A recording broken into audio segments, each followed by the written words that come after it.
Hello আমার প্রিয় class 7 এর ছাত্রছাত্রীরা, তোমরা সবাই ভালো আছো? আশা করি তোমরা সবাই ভালো আছো। তো আজকে আমি নিয়ে এসেছি তোমাদের ক্লাস 7 ম্যাথ রায় ও মার্টিন প্রশ্নবিচিত্রা। তোমরা জানো ক্লাস চলছে, তোমাদের 1 থেকে 13 নম্বর স্কুল দেওয়া হয়ে গেছে। আজকে তোমাদের জন্য 14 নম্বর স্কুলটা নিয়ে এসেছি। তো চলো দেখো আজকে তোমাদের জন্য যা এনেছি আমি আজকে।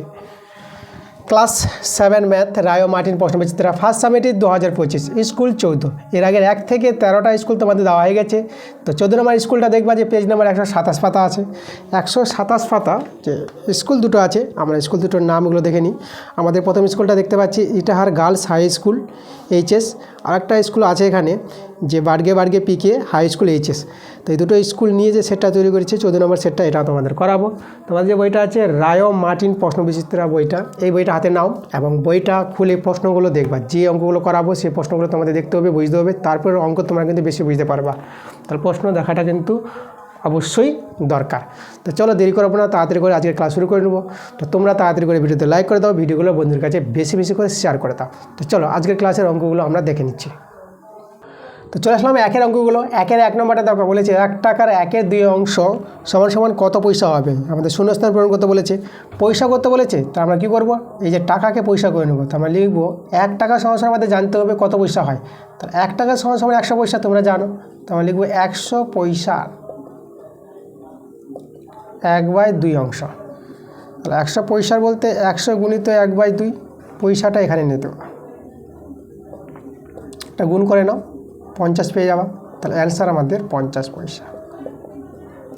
শূন্যস্থানে তোমরা 50 পয়সা বসিয়ে দেবা। এবার দেখো 2 নম্বর প্রশ্নটা আমাদের বলেছে 2 পয়সা 1 টাকার কত অংশ। খুব ভালো একটা প্রশ্ন দিয়েছে। তো দেখো আমাদের কি করতে হবে, এই যে এককগুলো একই রকম করে দাও। পয়সা করে নাও, বা টাকা করে নাও। তো আমরা কী করবো, পয়সা করে নিচ্ছি। তাহলে 2 পয়সা এক টাকাকে যদি আমরা পয়সা করি, তাহলে এখানে আমরা কি লিখতে পারবো, 100 পয়সা। 100 পয়সার আমরা অংশ দেখো অংশ করার জন্য তোমরা এভাবে করবা, এই যে দুইটা উপরে থেকে যাবে 2 পয়সা, আর নিচে 100টা নিচে করে নেবা, এত অংশ হয়ে যাবে। দেখো 2 পয়সা 100 পয়সার কত অংশ, তা 2/100। এভাবে আমরা অংশ তৈরি করতে পারবো। কাটাকাটি করো, এটা 50 পেয়ে যাবা। তাহলে 1/50 অংশ পেয়ে গেলাম, আমাদের এটা অ্যান্সার। 3এটা দেখো -10 গুণিত 4, এর গুণফলটা করতে বলেছে। দেখো এখানে তো মাইনাস হয়ে যাবে, আর 10 4 40। তাহলে বক্স এখানে ছিল, বক্সে তোমরা -40 বসিয়ে দেবা। পরের অঙ্কটা দেখো আমাদের বলেছে 4 নম্বরটা ফাঁকা ঘরে, এই যে আমাদের আছে দেখো 4 নম্বর 5:7, ডবল আছে 25 বক্স। এই বক্সে বসাতে বলেছে কত হবে। তাহলে একবার দেখো তো, এখানে আমাদের কিন্তু 35 হবে।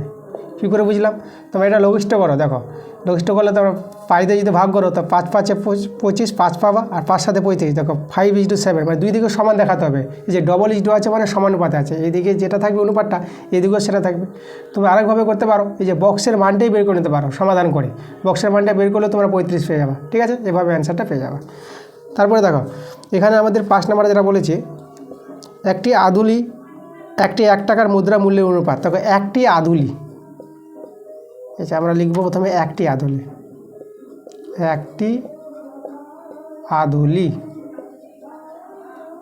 একটি আদুলি সমান সমান 50 পয়সা। এটা তো তোমাদের জানতে হবে, তোমরা জানো অনেকে। ঠিক আছে, একটি আদুলি 50 পয়সা। আর 1 টাকার মুদ্রা, 1 টাকার মুদ্রা, 1 টাকার মুদ্রা, এখানে কিন্তু একটি বলেছে, একটি 1 টাকার মুদ্রা। এখানে লিখবো একটি 1 টাকার মুদ্রা হচ্ছে 100 পয়সা। 100 পয়সা। তাহলে এদের অনুপাত বের করতে বলেছে। তাহলে এদের অনুপাত কত হবে, তাহলে আমরা এখানে দেখো আমরা লিখব, এই যে অনুপাতটা করে নেব 50:100। তাহলে এখানে দেখো 0 0 কেটে দাও, 5 একে 5, 5 দিয়ে 10। তাহলে 1:2, এটা আমাদের অ্যান্সার। ঠিক আছে, এই যে 1:2। তারপরে বলবো একটি আদুলি ও একটি 1 টাকার মুদ্রার যে মূল্যের অনুপাত বলেছে এখানে, তাই না, এই যে মূল্যের অনুপাত, সেটা আমরা কত পেয়ে যাবো, 1:2। তোমাদের একটু লিখে দেখাই। তোমাদের লিখে দেবা একটি আদুলি ও একটি 1 টাকার মুদ্রা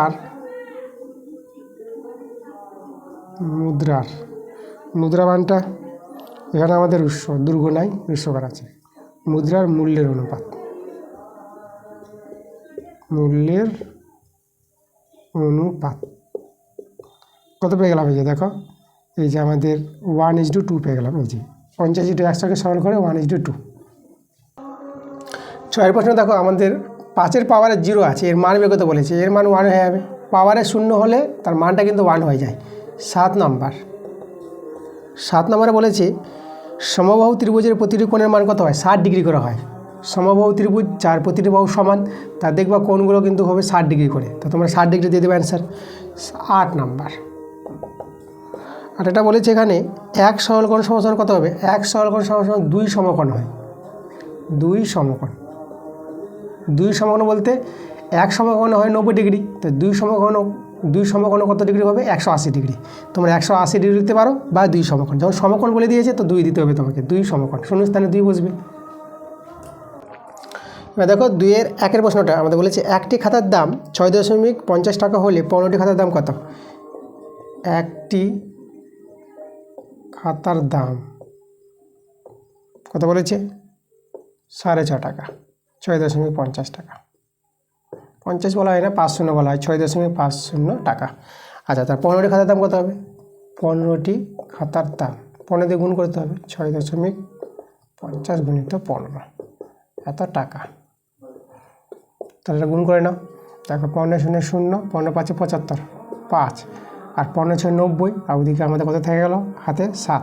তাহলে 90 আর 7 97, তার দুটার পর 0 বসিয়ে দিলাম, তাহলে এত টাকা। তাহলে 15টি খাতার দাম কত? এই যে 97.50 টাকা। তাহলে আমাদের অ্যান্সার। তাহলে অতএব আমরা লিখে দেবো 15টি খাতার দাম পেয়ে গেলাম 97.50 টাকা, আমাদের অ্যান্সার। এবার দেখো 2 নম্বর প্রশ্নটা আমাদের বলেছে 640 টাকা বিশু অপর্ণার মধ্যে 5:3 অনুপাতে ভাগ করে দিলে কে কত টাকা পাবে? 640 টাকা আছে, এই টাকাটা ভাগ করবে 5:3 অনুপাতে। তাহলে এখান থেকে দেখো আমাদের বিশু আছে, অপর্ণা আছে, তাহলে বিশু পাবে,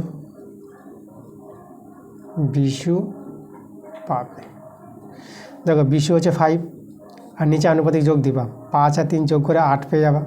আর কত টাকার মধ্যে ভাগ করবে? 640 টাকার মধ্যে।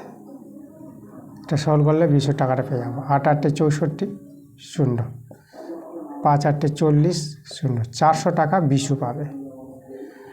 এবার অপর্ণা পাবে, অপর্ণা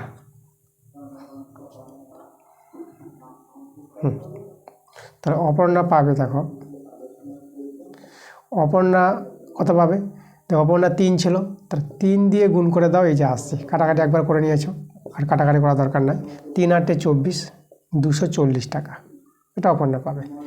তাহলে এইভাবে অঙ্কটা করতে হবে। বিশু পাবে 400 টাকা আর অপর্ণা পাবে 240 টাকা। 2-এর 3 এবং 4 নম্বর দুটো অঙ্ক তোমরা আগের ক্লাসে পাবা। তোমাদের যেতে হবে 2-এর 3 নম্বর অঙ্কের জন্য পেজ নম্বর 122, স্কুল 8, সেখানে দেখবা 2-এর 4 নম্বর অঙ্কটা আছে। আর 2-এর 4 নম্বর অঙ্কটার জন্য তোমাদের যেতে হবে পেজ নম্বর 122 পাতার স্কুল 8, 2-এর 6 নম্বর অঙ্কটা। ঠিক আছে, আগের ক্লাসে গিয়ে দুটো অঙ্ক দেখে নাও। এবার দেখো 5-এর প্রশ্নটা আমাদের বলেছে, দেখো একটা বক্স, এখানে একটা সংখ্যা হবে, এই সংখ্যাটাই আমাদের বের করতে বলেছে। 8 আছে, 30 আছে, 20 আছে, তাহলে এখানে 4টা সংখ্যা আছে। তো বলছে এই 4টি সংখ্যা যদি সমানুপাতে থাকে তবে প্রথম যে পদ দিয়ে যে বক্সটা এখানে এই পদটা কত হবে, এই মানটা কত হবে এখানে। তো আমরা এখানকার মানটা আমরা x ধরে নিলাম। তো 4টি সংখ্যা সমানুপাতে থাকলে আমরা তাকে কীভাবে লিখতে পারবো? x = 8 সমান দিয়ে দেবা 30 = 20, এভাবে তোমরা করতে পারবা। প্রথম দুটোর অনুপাত সমান দ্বিতীয় দুটোর অনুপাত। তাহলে এখান থেকে এক্সের মানটা বের করে নাও সমাধান করে। দেখো অনুপাত আছে, তাহলে x/8 লিখে দেবা, 30/20 লিখে দাও, সলভ করো। দেখো এখানে 0 0 কেটে দাও, 2 4 8। এবার যদি বর্গগুণ করো, দেখো এখানে কিছু নয় তো 1 আছে, তাহলে x আর 1 গুণ x, আর এখানে 3 4 গুণ 3 4 12, তো x এর মান 12। তাহলে আমাদের এখানে কত হবে যে বক্সে? এখানে 12 বসবে, এটা আমাদের অ্যান্সার। আচ্ছা, আমাদের এখানে বলেছিল যে প্রথম পদ্ধতি 12 পেয়ে গেছি, তো অতএব আমরা লিখে দিচ্ছি প্রথম পদটি আমাদের হবে কত? 12, এটা আমাদের অ্যান্সার। 2-এর 6 নম্বর অঙ্কটা দেখো তোমরা আগের ক্লাসে পাবা পেজ নাম্বার 125 পাতার স্কুল 11, 2-এর 6 নম্বর অঙ্কটা। এখানেও 2-এর 6, সেখানেও 2-এর 6 আছে। আর 3-এর 1-এর অঙ্কটা তোমরা পেয়ে যাবা পেজ নাম্বার 121 পাতার স্কুল 6, সেখানে দেখবা 3-এর 1-এর অঙ্কটা আছে।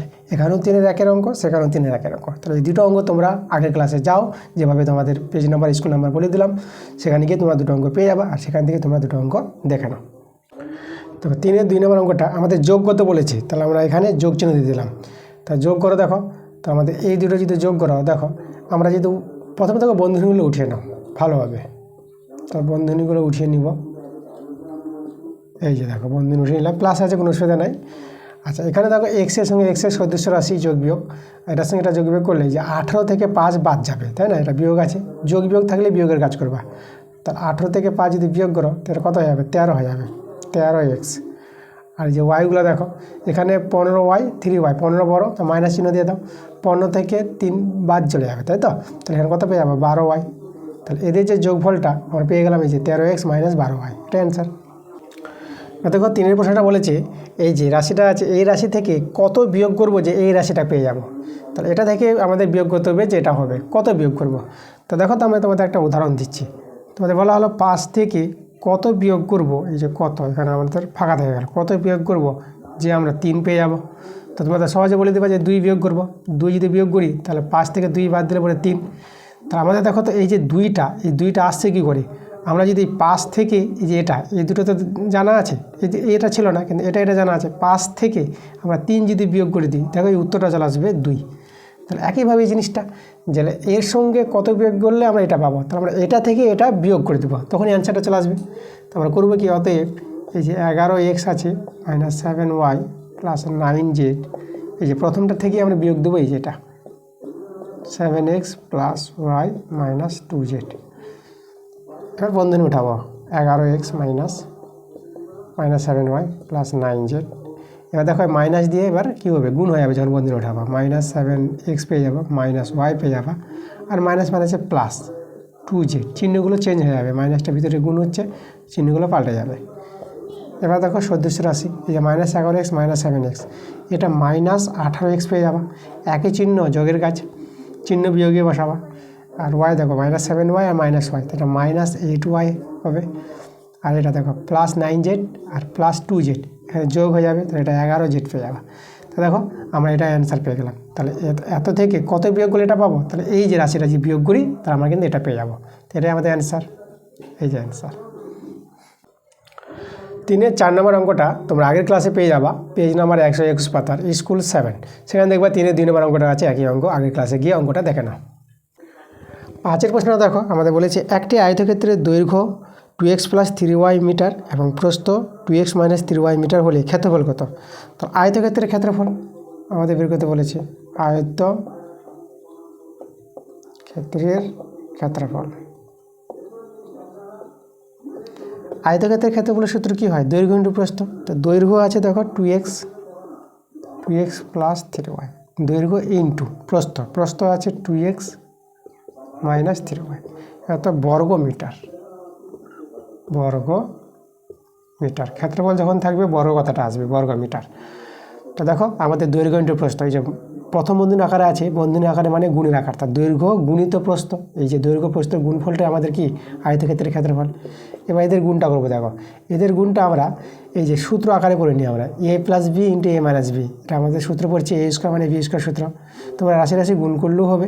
তো আমরা এখানে সূত্রটা যদি ফেলে দিই, তাহলে এটা 2x মানে a হচ্ছে 2x, a স্কোয়ার মাইনাস বি স্কোয়ার, বি হচ্ছে এখানে 3y তার স্কোয়ার। ঠিক আছে, তোমার ক্লাস 7 এখন তোমাদের সূত্রগুলো আছে, এ স্কোয়ার মানে বি স্কোয়ার সূত্র তোমরা জানো। আমার সূত্রটা যে এখানে তোমাদের দেখাই, এই যে এ স্কোয়ার মানে বি স্কোয়ার, তোমরা অনেকে জানো, এটা এ প্লাস বি ইন্টু এ মাইনাস বি। আর যারা জানো না সূত্রটা মুখস্থ করে রাখবা। তা দেখো আমার এটা এভাবে সাজানো ছিল, আমরা এ স্কোয়ার মানে বি স্কোয়ার বসিয়ে দিলাম, বর্গ মিটার। এটা সলভ করে না, এখানে 4s স্কোয়ার মাইনাস এটা 9y স্কোয়ার পেয়ে যাবে, বর্গ মিটার। তাহলে আয়তক্ষেত্রের ক্ষেত্রফল পেয়ে গেলাম এটা। আচ্ছা, 4-এর অঙ্কগুলো, তো দেখো 4-এর অঙ্কগুলো এই যে স্কেল পেন্সিল কম্পাসের সাহায্যে কোণগুলো অঙ্কন করতে বলেছি। তাহলে এই অঙ্কগুলো কিন্তু আমাদের আগের ক্লাসে হয়ে গেছে, তোমরা তো অঙ্কন আমি করে দিয়েছি, তোমাদের দেখিয়ে দিয়েছি কীভাবে অঙ্কন করতে হয়। তো তোমরা আগের ক্লাসগুলো দেখো, তোমরা সব কিন্তু অঙ্কগুলো পেয়ে যাবা। তো ঠিক আছে, এই ছিল আমাদের আজকের ক্লাসের অঙ্কগুলো, সব অঙ্কগুলো করে দিয়েছি। তো তোমাদের যদি কোনো জায়গায় ডাউট হয় বা কোনো কিছু যদি প্রয়োজন পড়ে, তা তোমরা কমেন্টে জানাবা। তো তোমরা ক্লাসগুলোতে লাইক করো এবং ভিডিওগুলো বেশি বেশি করে শেয়ার করে দাও। ঠিক আছে, তো দেখা হচ্ছে তোমাদের সঙ্গে পরের ভিডিওতে। তোমরা সবাই ভালো থেকো।